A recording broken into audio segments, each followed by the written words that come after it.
Hey guys, we're talking about sharing and if possible, protecting your retirement savings.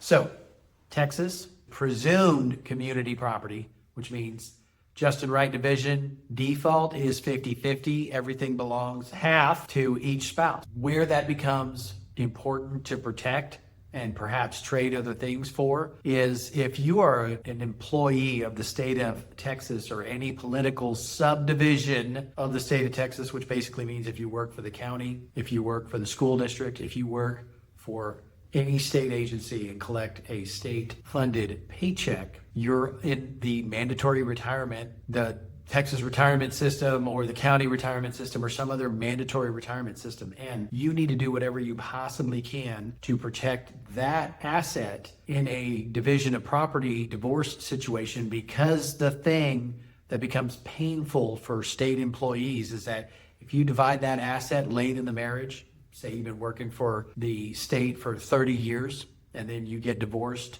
right after you retire or right before you retire, and you have a 30-year built-up retirement system benefit. If you give half of that away, which you might be required to do in a Texas divorce case, you're ineligible for Medicare, you're ineligible for Social Security, and you might be faced with working again in a different county or state agency just to become vested a second time so that you can replenish what was taken in that just and right division, property division. So things that I would say, generally, when we're dividing assets in a family situation, in a family court situation, we're looking for the biggest asset and we divide the one thing. If there are other assets that can be not divided to protect the retirement accounts, for example, a disproportionate split out of the house to leave the retirement account alone. For example, a disproportionate split out of the house to protect the retirement account so that it doesn't diminish. Those are things to do in lieu of dividing every single asset in half. Sometimes you can't avoid that, right? Sometimes the only asset is the